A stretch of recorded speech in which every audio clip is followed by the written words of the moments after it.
బీహార్లో ఎన్డీఏ ప్రభంజనం సృష్టిస్తోంది. ల్యాండ్ సైడ్ విక్టరీ దిశగా దూసుకెళ్తోంది. ఎగ్జిట్ పోల్స్ అంచనాలను మించి బీజేపీ కూటమి జయకేతనం ఎగురవేస్తోంది. 190 స్థానాల్లో లీడింగ్లో ఉంది. ఎన్డీఏలో బీజేపీ, జేడీయూ చెరో 80 నియోజకవర్గాల్లో ఆధిక్యంలో ఉన్నాయి. అనూహ్యంగా జేడీయూ అతి పెద్దగా అవతరించే అవకాశం కనిపిస్తోంది. బీజేపీ కూటమి దెబ్బకు విపక్ష మహాగఠబంధన్ అడ్రస్ గల్లంతైంది. 50 సీట్లు కూడా వచ్చే పరిస్థితి కనిపించడం లేదు. గత ఎన్నికల్లో 75 స్థానాలు గెలిచి అతిపెద్ద పార్టీగా నిలిచినటువంటి ఆర్జేడీ ఈసారి 40 సీట్లు కూడా దక్కించుకోలేకపోతోంది. ఒకసారి స్క్రీన్ పైన చూద్దాం. బీహార్ అసెంబ్లీ ఎన్నికలకు సంబంధించి ఇప్పటి వరకు మన దగ్గర ఉన్న లీడ్స్కి సంబంధించి చూస్తున్నాం.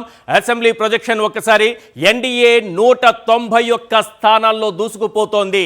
ఇక మహాగఠబంధన్ కేవలం 49 స్థానాల్లో మాత్రమే ఆధిక్యంలో కొనసాగుతోంది. జన్ సురాజ్ పార్టీ జేఎస్పీ కేవలం 2 స్థానాల్లో మాత్రమే ముందంజలో కనిపిస్తున్నటువంటి పరిస్థితి.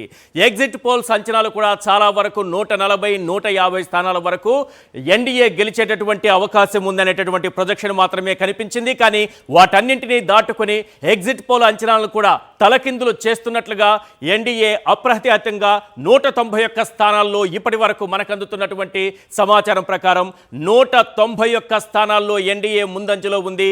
ఇటు బీజేపీ అటు జేడీ రెండు కూడా అన్ని చోట్ల 80 స్థానాల్లో విజయం సాధించి ముందుకు పోతున్నటువంటి పరిస్థితి కనిపిస్తోంది. ఇక మహాగఠబంధన్లో ఇటు చూస్తే ఆర్జేడీ, కాంగ్రెస్ రెండు కూడా ఇంతలా వెనుకబడిపోవటం అసలు విశ్లేషకుల్నే ఆశ్చర్యపరుస్తున్నటువంటి విషయంగా కనిపిస్తోంది.